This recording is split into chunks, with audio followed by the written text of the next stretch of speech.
A profound change has taken place in the world of thought. The pews are trying to set themselves somewhat above the pulpit. The layman discusses theology with the minister and smiles. Christians excuse themselves for belonging to the church by denying a part of the creed. The idea is abroad that they who know the most of nature believe the least about theology. The sciences are regarded as infidels and facts as scoffers. Thousands of most excellent people avoid churches, and, with few exceptions, only those attend prayer meetings who wish to be alone. The pulpit is losing because the people are growing. Of course, it is still claimed that we are a Christian people, indebted to something called Christianity for all the progress we have made. There is still a vast difference of opinion as to what Christianity really is, although many warring sects have been discussing that question with fire and sword through centuries of creed and crime. Every new sect has been denounced at its birth as illegitimate, as a something born out of orthodox wedlock and that should have been allowed to perish on the steps where it was found. Of the relative merits of the various denominations, it is sufficient to say that each claims to be right. Among the evangelical churches there is a substantial agreement upon what they consider the fundamental truths of the gospel. These fundamental truths, as I understand them, are that there is a personal God, the creator of the material universe, that he made man from dust, and woman from part of the man, that the man and woman were tempted by the devil, that they were turned out of the Garden of Eden, that, about 1500 years afterward, God's patience having been exhausted by the wickedness of mankind, he drowned his children with the exception of 8 persons, that afterward he selected from their descendants Abraham, and through him the Jewish people, that he gave laws to these people, and tried to govern them in all things, that he made known his will in many ways, that he wrought a vast number of miracles, that he inspired men to write the Bible, that, in the fullness of time, it having been found impossible to reform man, this God came upon earth as a child born of the Virgin Mary, that he lived in Palestine, that he preached for about 3 years, going from place to place, occasionally raising the dead, curing the blind and the halt, that he was crucified, for the crime of blasphemy as the Jews supposed, but that as a matter of fact he was offered as a sacrifice for the sins of all who might have faith in him, that he was raised from the dead, and ascended into heaven where he now is, making intercession for his followers, that he will forgive the sins of all who believe in him, and that those who do not believe will be consigned to the dungeons of eternal pain. These, it may be with the addition of the sacraments of baptism and the Last Supper, constitute what is generally known as the Christian religion. It is most cheerfully admitted that a vast number of people not only believe these things, but hold them in exceeding reverence, and imagine them to be of the utmost importance to mankind. They regard the Bible as the only light that God has given for the guidance of his children, that it is the one star in nature's sky, the foundation of all morality, of all law, of all order, and of all individual and national progress. They regard it as the only means we have for ascertaining the will of God, the origin of man, and the destiny of the soul. It is needless to inquire into the causes that have led so many people to believe in the inspiration of the Scriptures. In my opinion, they were and are mistaken, and the mistake has hindered, in countless ways, the civilization of man. The Bible has been the fortress and defense of nearly every crime. No civilized country could reenact its laws, and in many respects its moral code is abhorrent to every good and tender man. It is admitted that many of its precepts are pure, that many of its laws are wise and just, and that many of its statements are absolutely true. Without desiring to hurt the feelings of anybody, I propose to give a few reasons for thinking that a few passages, at least, in the Old Testament, are the product of a barbarous people.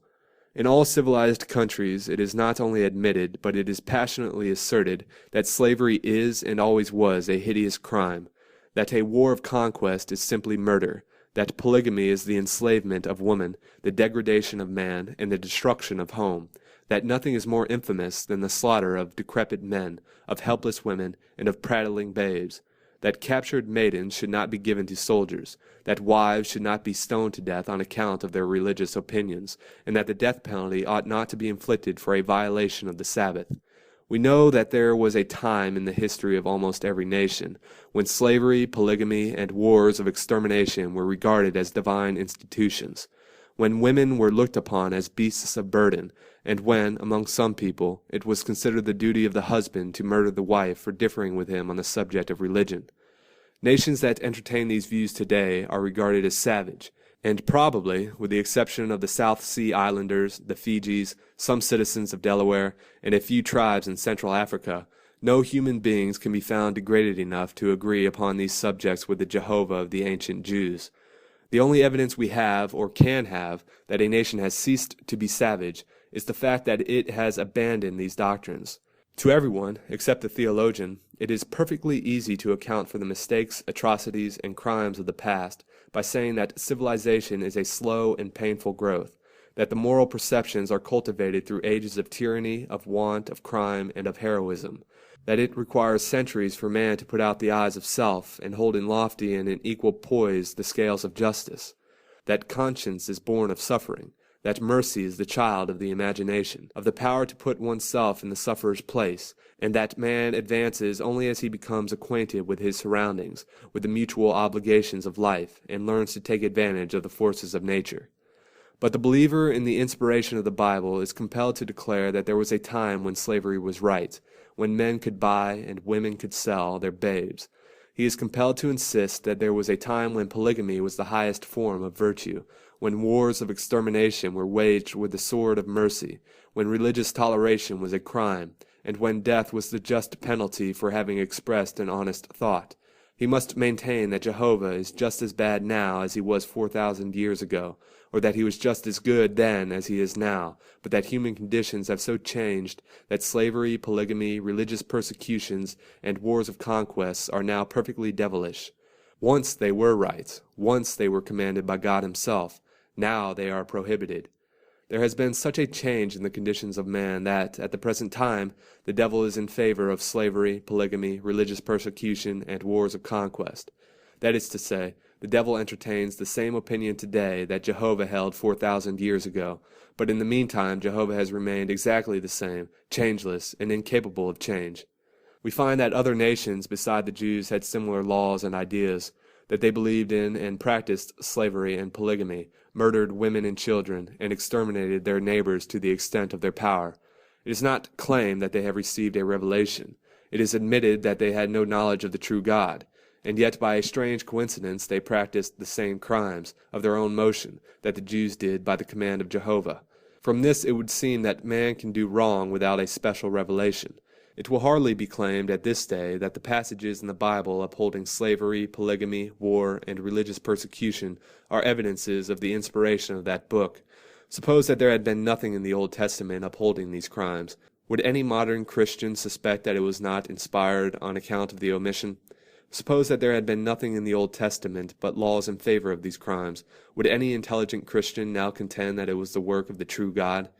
If the devil had inspired a book, will some believer in the doctrine of inspiration tell us in what respect, on the subjects of slavery, polygamy, war, and liberty, it would have differed from some parts of the Old Testament?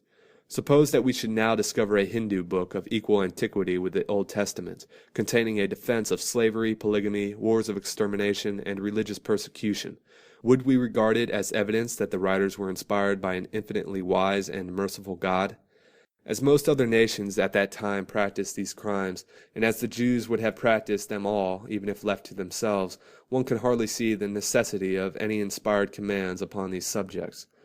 Is there a believer in the Bible who does not wish that God, amid the thunders and lightnings of Sinai, had distinctly said to Moses that man should not own his fellow man, that women should not sell their babes, that men should be allowed to think and investigate for themselves, and that the sword should never be unsheathed to shed the blood of honest men? Is there a believer in the world who would not be delighted to find that every one of these infamous passages are interpolations, and that the skirts of God were never reddened by the blood of maiden, wife, or babe? Is there a believer who does not regret that God commanded a husband to stone his wife to death for suggesting the worship of the sun or moon? Surely, the light of experience is enough to tell us that slavery is wrong, that polygamy is infamous, and that murder is not a virtue. No one will now contend that it was worth God's while to impart the information to Moses or to Joshua or to anybody else, that the Jewish people might purchase slaves of the heathen, or that it was their duty to exterminate the natives of the Holy Land. The Deists have contended that the Old Testament is too cruel and barbarous to be the work of a wise and loving God. To this, the theologians have replied that nature is just as cruel, that the earthquake, the volcano, the pestilence and storm are just as savage as the Jewish God, and to my mind this is a perfect answer. Suppose that we knew that after inspired man had finished the Bible, the devil got possession of it and wrote a few passages. What part of the sacred scriptures would Christians now pick out as being probably his work? Which of the following passages would naturally be selected as having been written by the devil? Love thy neighbor as thyself? Or kill all the males among the little ones, and kill every woman, but all the women, children, keep alive for yourselves. It may be that the best way to illustrate what I have said of the Old Testament is to compare some of the supposed teachings of Jehovah with those of persons who never read an inspired line, and who lived and died without having received the light of revelation. Nothing can be more suggestive than a comparison of the ideas of Jehovah, the inspired words of the one claimed to be the infinite God as recorded in the Bible, with those that have been expressed by men who, all admit, received no help from heaven. In all ages of which any record has been preserved, there have been those who gave their ideas of justice, charity, liberty, love, and law. Now, if the Bible is really the work of God, it should contain the grandest and sublimest truths. It should, in all respects, excel the works of man.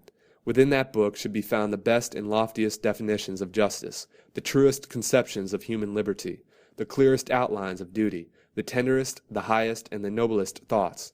Not that the human mind has produced, but that the human mind is capable of receiving. Upon every page should be found the luminous evidence of its divine origin. Unless it contains grander and more wonderful things than man has written, we are not only justified in saying, but we are compelled to say, that it was written by no being superior to man. It may be said that it is unfair to call attention to certain bad things in the Bible, while the good are not so much as mentioned. To this it may be replied that a divine being would not put bad things in a book. Certainly a being of infinite intelligence, power, and goodness could never fall below the ideal of depraved and barbarous man. It will not do, after we find that the Bible upholds what we now call crimes, to say that it is not verbally inspired. If the words are not inspired, what is? It may be said that the thoughts are inspired, but this would include only the thoughts expressed without words. If ideas are inspired, they must be contained in and expressed only by inspired words. That is to say, the arrangement of the words with relation to each other must have been inspired. For the purpose of this perfect arrangement, the writers, according to the Christian world, were inspired. Were some sculptor inspired of God to make a statue perfect in its every part, we would not say that the marble was inspired, but the statue. The relation of part to part, the married harmony of form and function. The language, the words, take the place of the marble, and it is the arrangement of these words that Christians claim to be inspired. If there is one uninspired word, that is, one word in the wrong place or a word that ought not to be there, to that extent the Bible is an uninspired book. The moment it is admitted that some words are not, in their arrangement as to other words, inspired, then, unless with absolute certainty these words can be pointed out, a doubt is cast on all the words the book contains. If it was worth God's while to make a revelation to man at all, it was certainly worth his while to see to it that it was correctly made. He would not have allowed the ideas and mistakes of pretended prophets and designing priests to become so mingled with the original text that it is impossible to tell where he ceased and where the priests and prophets began. Neither will it do to say that God adapted his revelation to the prejudices of mankind. Of course it was necessary for an infinite being to adapt his revelation to the intellectual capacity of man. But why should God confirm a barbarian in his prejudices? Why should he fortify a heathen in his crimes?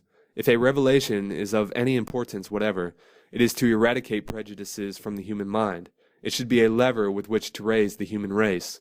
Theologians have exhausted their ingenuity in finding excuses for God. It seems to me that they would be better employed in finding excuses for men. They tell us that the Jews were so cruel and ignorant that God was compelled to justify, or nearly to justify, many of their crimes, in order to have any influence with them whatever. They tell us that if he had declared slavery and polygamy to be criminal, the Jews would have refused to receive the 10 Commandments. They insist that, under the circumstances, God did the best he could, that his real intention was to lead them along slowly, step by step, so that, in a few hundred years, they would be induced to admit that it was hardly fair to steal a babe from its mother's breast. It has always seemed reasonable that an infinite God ought to have been able to make man grand enough to know, even without a special revelation, that it is not altogether right to steal the labor or the wife or the child of another. When the whole question is thoroughly examined, the world will find that Jehovah had the prejudices, the hatreds, and the superstitions of his day. If there is anything of value, it is liberty. Liberty is the air of the soul, the sunshine of life. Without it, the world is a prison, and the universe an infinite dungeon. If the Bible is really inspired, Jehovah commanded the Jewish people to buy the children of the strangers that sojourned among them, and ordered that the children thus bought should be an inheritance for the children of the Jews, and that they should be bondmen and bondwomen forever. Yet Epictetus, a man to whom no revelation was ever made, a man whose soul followed only the light of nature, and who had never heard of the Jewish God, was great enough to say, "Will you not remember that your servants are by nature your brothers, the children of God? In saying that you have bought them, you look down on the earth and into the pit, on the wretched law of men long since dead, but you see not the laws of the gods." We find that Jehovah, speaking to his chosen people, assured them that their bondmen and their bondmaids must be of the heathen that were round about them. "Of them," said Jehovah, "shall ye buy bondman and bondmaid." And yet Cicero, a pagan, Cicero who had never been enlightened by reading the Old Testament, had the moral grandeur to declare, "They who say that we should love our fellow citizens, but not foreigners, destroy the universal brotherhood of mankind, with which benevolence and justice would perish forever." If the Bible is inspired, Jehovah, God of all worlds, actually said, "And if a man smite his servant or his maid with a rod, and he die under his hand, he shall be surely punished. Notwithstanding, if he continue a day or two, he shall not be punished, for he is his money." And yet Zeno, founder of the Stoics, centuries before Christ was born, insisted that no man could be the owner of another, and that the title was bad, whether the slave had become so by conquest or by purchase. Jehovah ordered a Jewish general to make war, and gave, among others, this command, "When the Lord thy God shall drive them before thee, thou shalt smite them, and utterly destroy them. Thou shalt make no covenant with them, nor show mercy unto them." And yet Epictetus, whom we have already quoted, gave this marvelous rule for the guidance of human conduct: "Live with thy inferiors as thou wouldst have thy superiors live with thee." Is it possible, after all, that a being of infinite goodness and wisdom said, "I will heap mischief upon them, I will send my arrows upon them, they shall be burned with hunger, and devoured with burning heat, and with bitter destruction. I will send the tooth of beasts among them, with the poison of serpents of the dust. The sword without, and terror within, shall destroy both the young man and the virgin, the suckling also with the man of gray hairs." While Seneca, an uninspired Roman, said, "The wise man will not pardon any crime that ought to be punished, but he will accomplish in a nobler way all that is sought in pardoning. He will spare some and watch over some because of their youth, and others on account of their ignorance. His clemency will not fall short of justice, but will fulfill it perfectly." Can we believe that God ever said of anyone, "Let his children be fatherless, and his wife a widow. Let his children be continually vagabonds and beg. Let them seek their bread also out of their desolate places. Let the extortioner catch all that he hath, and let the stranger spoil his labor. Let there be none to extend mercy unto him, neither let there be any to favor his fatherless children." If he ever said these words, surely he had never heard this line, this strain of music from the Hindu: "Sweet is the lute to those who have not heard the prattle of their own children." Jehovah, from the clouds and darkness of Sinai, said to the Jews, "Thou shalt have no other gods before me. Thou shalt not bow down thyself to them, nor serve them. For I, the Lord thy God, am a jealous God, visiting the iniquities of the fathers upon the children, unto the third and fourth generation of them that hate me." Contrast these with the words put by the Hindu in the mouth of Brahma: "I am the same to all mankind. They who honestly serve other gods involuntarily worship me. I am he who partaketh of all worship, and I am the reward of all worshippers." Compare these passages. The first, a dungeon where crawl the things begot of jealous slime; the other, great as the domed firmament inlaid with suns.